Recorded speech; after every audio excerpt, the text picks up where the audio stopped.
So back in 2017, me and a couple of my buddies, 4 others to be exact, there were 5 of us, we decided, you know what, we're all single, we all have some free time, let's go on a trip, let's go on a road trip, and just have some fun, all right? There's 5 of us. At the time, none of us owned a vehicle that had like any more than 5 seats, so to get 5 grown guys into a vehicle plus luggage, there ain't no way you're doing that in a sedan, but that's all we had. So we thought, you know what, hey, we'll go rent a car.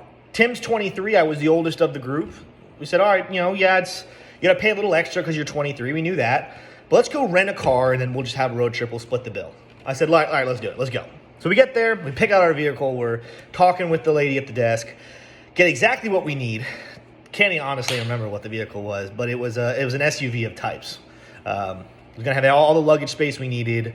Going to come with a car top carrier. We were going to be good.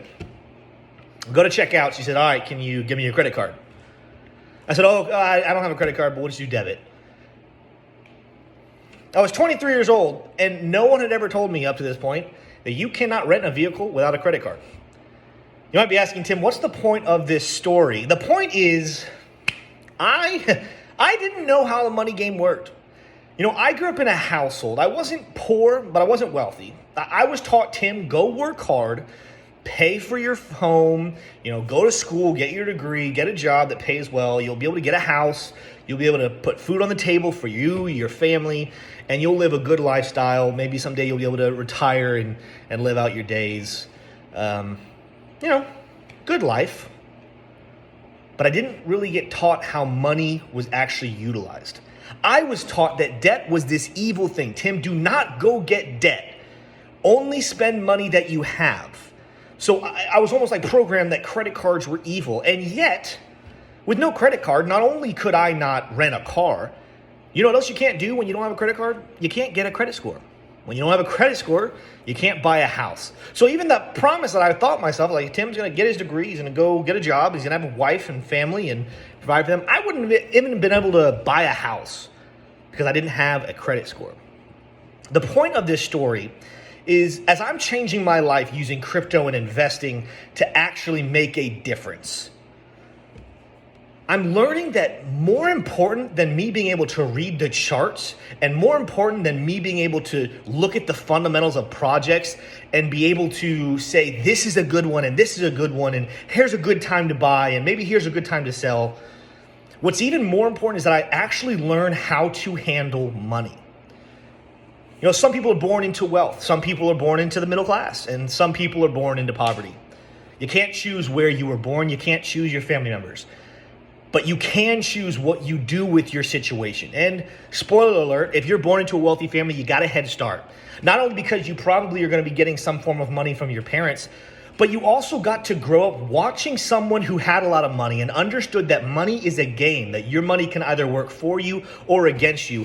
If you got to grow up like that, you got a head start on how to utilize money. In the middle class, you get a head start because you learn, hey, be very careful to stay away from debt. Work very hard, make your honest living, you'll be good.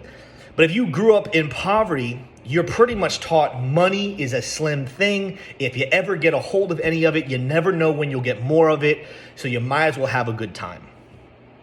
I think there's too many people right now in crypto that got in thinking, man, I can take my very little amount of money, make it into a lot of money, and I'll live a very luxurious life. But the problem is, they're going to enter a couple good trades. They're going to buy a Dogecoin or a Shiba Inu, or they might even buy Bitcoin down low and 10x it, 12x it, 30x it. The problem is, what do you now do with the profits? How do you know when to actually get out? For those of you who have not been around that long, there's been several bull and bear markets where technically speaking, yes, if you bought all the way back in 2009, you have a ridiculous amount of money in Bitcoin. However, there's been several times where you gain a lot of money and then you lose a lot of money. For example, if you were to buy the top of the bull market back in 2013 and hold for 2 years, you would have lost a lot of money. Same thing. There's a lot of people maybe watching this video who bought Bitcoin back at 69,000 and they are down very, very much so right now. My point is, it's really good to buy low and to sell high. It's really good to know how to read the charts. It's really good how to know what a good project is. But you know what's even more important than that? It's learning how to actually play the game of money. It's learning how to actually make your money work for you. Know when to take debt, know when not to take debt. Know how to actually invest wisely so that you can set up not just a life for yourself where money is not a factor in your decision making, but also one that you can pass on to your children. And I think there's way too many people who are getting really excited about the millions of dollars of profit, and they're gonna end up squandering it all because they're learning that every now and then they can make a good trade, but they're not learning how to actually handle their money. And here at Investing Bros, that's one of our biggest passions. Yes, we're gonna cover the markets every single day. Yes, we're gonna look at the charts. Yes, we're gonna talk about great places to get in, great places to get out. But even more so, what's even more passionate to me is that people actually learn how to use money as a tool. And that includes Bitcoin, that includes Cardano, Ethereum, you name whatever coin you love out there. You need to get to a place where you realize it is just a tool, so that you can live the life that God made you to live. So you can do the things that you're actually passionate about in life, and money is not a factor to you whatsoever.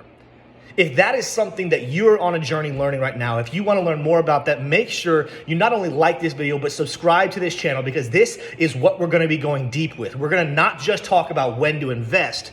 We're going to be talking about mindset, not even just in money. We're talking about life in general. How do you live your relational life? How do you live your spiritual life? How do you live a holistic lifestyle that makes you all around a healthy and wealthy person where money is not a factor and you can do everything you're passionate about?